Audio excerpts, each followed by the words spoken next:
Cuestión 82, artículo tercero. Recordemos que en esta cuestión 82 Santo Tomás nos está presentando su doctrina acerca de la voluntad humana. En este artículo tercero, Santo Tomás se pregunta si acaso se puede establecer una comparación entre las dos potencias superiores del hombre, inteligencia y voluntad, y se pregunta cuál de esas dos potencias se puede decir que es más noble o superior o más importante, por decirlo de alguna manera, que la otra. Y a primera vista podría parecer que esta es una cuestión de puro academicismo, de puro virtuosismo dialéctico, o en otras palabras, una cuestión básicamente inútil. Pero cuando pensamos que unos años después de la muerte de Santo Tomás vino la corriente llamada voluntarismo, que puso la voluntad por encima del intelecto, y de esta corriente surgieron un sinfín de consecuencias para la metafísica, para la teodicea, para la ética, consecuencias que incluso todavía hoy seguimos sufriendo, pues se comprende que no se trata de una pregunta artificial o superficial, más bien esta que se hace Tomás en este artículo tercero. ¿Cuál potencia de las dos superiores del hombre, inteligencia y voluntad, cuál se puede decir que sea superior a la otra?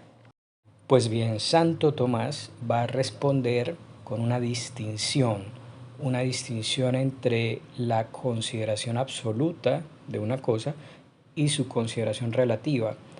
Consideramos una cosa de manera absoluta cuando la consideramos según lo que es en sí misma, y la consideramos en una perspectiva relativa cuando la consideramos por comparación a otro aspecto.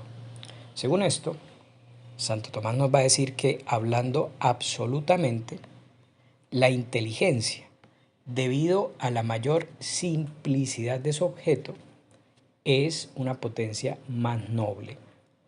Claro, aquí Santo Tomás se va a fijar en lo que es propio de la potencia como tal, de cualquier potencia, que es el hecho de tener su objeto específico. El objeto de la voluntad es el ser, lo que las cosas son, el ser de las cosas, el ser de la realidad. Mientras que el objeto de la voluntad es el bien. Y va a decir Santo Tomás que, considerando estos dos objetos de cada una de las dos potencias, se desprende de allí que la inteligencia es potencia superior o más noble porque tiene un objeto que es más simple. Aquí la palabra simple se toma en un sentido de superioridad, simplicidad no en el sentido de algo sencillo, poco importante, sino simplicidad en el sentido de abstracción, de inmaterialidad, de espiritualidad, de negación de composición o de complejidad. Cuando una potencia tiene un objeto que es más simple, más abstracto, más espiritual, más inmaterial, en esa misma medida es superior a las demás potencias.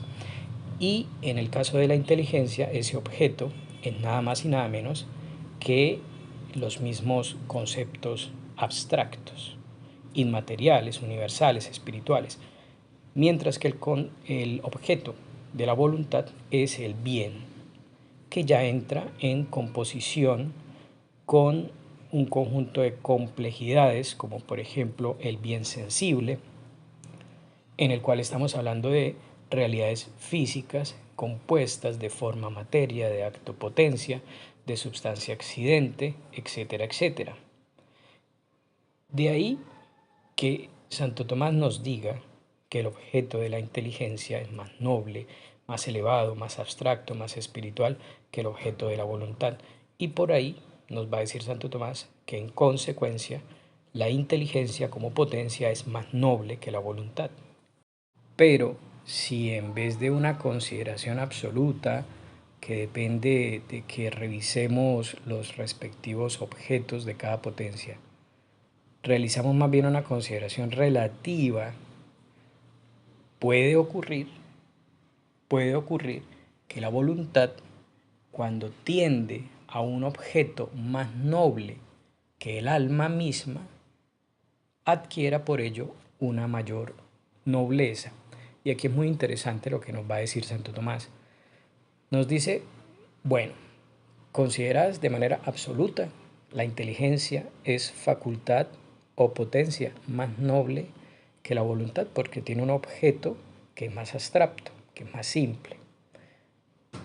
Pero si consideramos o si tenemos en cuenta que en ocasiones la voluntad puede tender hacia, recordemos que la voluntad es potencia de inclinación, de tendencia, de apetito, puede ocurrir que la voluntad tienda hacia un bien que es en sí superior incluso al alma humana. Y entonces en esos casos la voluntad adquiere una nobleza superior a la nobleza de la inteligencia. Y pone el ejemplo obvio, que es el ejemplo del amor a Dios. Cuando la voluntad ama a Dios, en ese momento, por la infinita nobleza del objeto concreto al cual tiende la voluntad, adquiere la voluntad una nobleza superior incluso a la de la inteligencia humana. Y al final del artículo Santo Tomás dice que precisamente por eso en esta vida es mucho mejor amar a Dios que simplemente conocerlo. Es decir, en esta vida, con respecto de Dios, es mucho mejor amarlo que leer 1000 libros de teología y saber mucho acerca de Dios y conocer mucho acerca de la naturaleza de Dios. Es mucho mejor amarlo. Y al revés pasa con las cosas creadas, con las cosas del universo físico, material. Como esas cosas son de naturaleza menos noble que el alma, entonces es mucho mejor limitarnos a conocerlas que tender hacia ellas y amarlas y entregarles nuestro amor, nuestra atención, nuestro interés. Entonces se establece esa diferencia. Respecto de Dios, en esta vida, mejor conocerlo, mejor amarlo, perdón, que conocerlo. Respecto de las demás cosas, mejor conocerlas, simplemente conocerlas, que entregarles el corazón. En el artículo 4 de esta cuestión 82, Santo Tomás se pregunta si la voluntad mueve al intelecto. Aquí continúa entonces Santo Tomás realizando esta comparación entre las dos potencias superiores del hombre, inteligencia y voluntad. Ya nos explicó en qué sentido se puede decir que la inteligencia es superior o que la voluntad es superior. Ahora se pregunta cuál de las dos obra sobre la otra, o más bien cómo es la interacción de esas dos facultades. Y lo hace tomando como base esta pregunta: si la voluntad mueve al intelecto. Santo Tomás responde que en el orden de la causalidad eficiente, la voluntad mueve al intelecto, pero en el orden de la causalidad final, allí es al revés. ¿Qué quiere decir? Que en el orden de la causalidad eficiente, la voluntad obra sobre el intelecto y lo mueve a obrar, mientras que en el orden de la causalidad final es al revés. Pues quiere decir, y aquí hay que recordar y traer a la memoria la doctrina de las 4 causas de Aristóteles: causa formal, material, eficiente y final. Y entonces eso nos ayuda mucho a entender la respuesta que da Santo Tomás. Santo Tomás dice que si pensamos en términos de las causas eficientes, es decir, de la causa que hace que algo ocurra, que hace que algo pase, ciertamente la voluntad mueve al intelecto. ¿Por qué? Porque en el ser humano la voluntad en el orden apetitivo es la facultad reina, la facultad principal por encima del apetito sensible. Tanto apetito sensible como voluntad son facultades apetitivas que tienden hacia, que inclinan, que movilizan al ser humano. Pero el orden de lo apetitivo, esa movilización es hacia bienes particulares concretos. En el orden de la voluntad se dice que es la facultad apetitiva reina porque tiene como objeto el bien en toda su universalidad. Por lo tanto, a la facultad reina en lo apetitivo, que es la voluntad, le corresponde la operación de todas las potencias en orden a sus respectivos actos. ¿Por qué?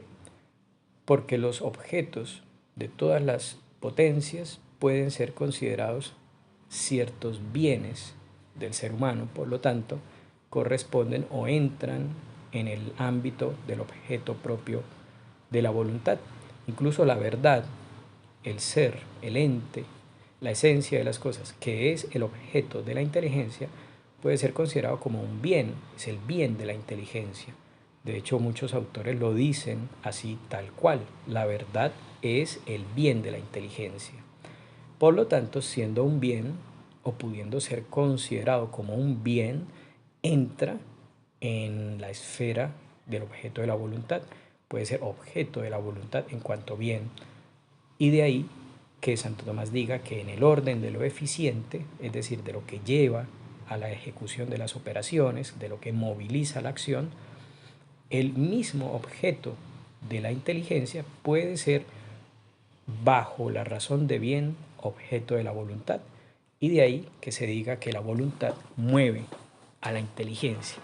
La inteligencia es movida por la voluntad a la realización de su acto, que es el entender. Pero, en el orden de la causalidad final, en el orden de la causa final, ocurre al revés, porque ya decíamos en un video anterior que el objeto de toda facultad es de alguna manera su fin, su meta, y resulta que el objeto de la voluntad, que es el bien, se lo propone la inteligencia.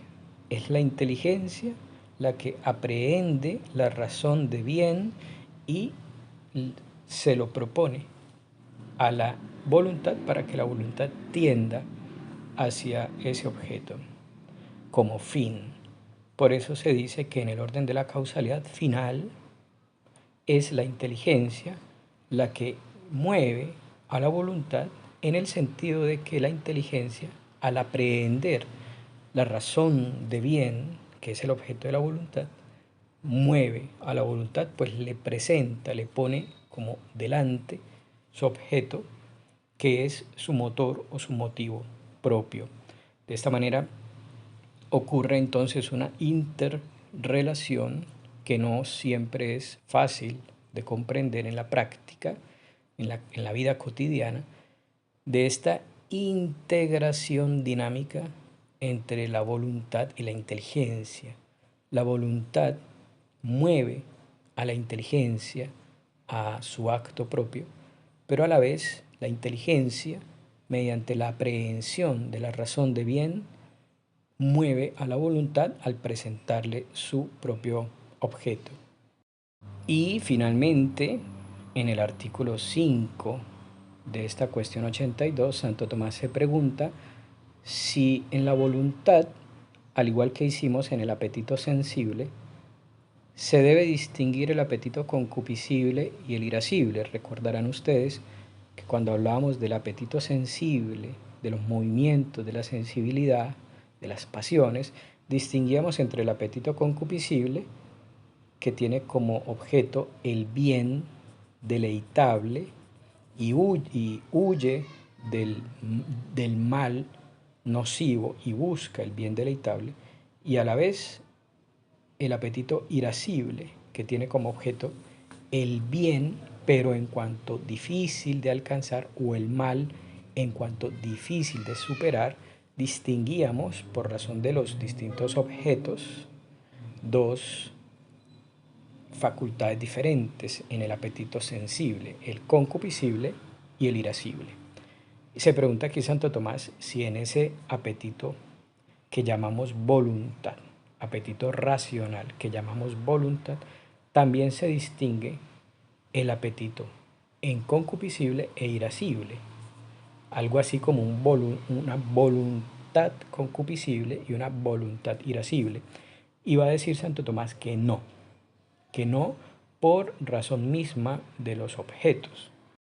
¿Cómo es esto? Pues resulta que en el apetito sensible distinguimos lo concupiscible de lo irascible porque encontramos objetos diversos, en un caso el bien o el mal considerados absolutamente, en absoluto, y en el otro caso, el caso del apetito irascible, consideramos el bien y el mal, pero con un añadido formal que es la razón de difícil, el bien difícil, el mal difícil de evitar, el bien difícil de conseguir. Esas distintas formalidades hacen que se trate de objetos distintos y por lo tanto fundamenta la necesidad de distinguir dos apetitos distintos. En el caso de la voluntad, su objeto es el bien en común, el bien universal. Allí cabe todo tipo de bien, por lo tanto no hay lugar a distinguir apetitos. Una comparación puede servirnos. Piensen ustedes en la vista. La vista es una potencia, la facultad visiva, pero no tenemos una facultad visiva de lo verde, una facultad visiva de lo rojo, de lo azul, etc. Porque todos los colores son colores y el objeto de la vista es el color. Por lo tanto, poco importa si estamos hablando del verde, el blanco, el azul, el amarillo. Todos son objeto, en cuanto a colores, de una sola potencia. En el caso de la voluntad, su objeto es el bien universal. Por lo tanto, todo tipo de bien, sea el que sea intelectual, sea inteligible, sea sensible, sea infinito, finito, sea real, aparente, todos caen bajo la misma razón de bien, que es el objeto de la voluntad. Por esta razón, en la voluntad, Santo Tomás no va a distinguir un apetito concupiscible de un apetito irascible.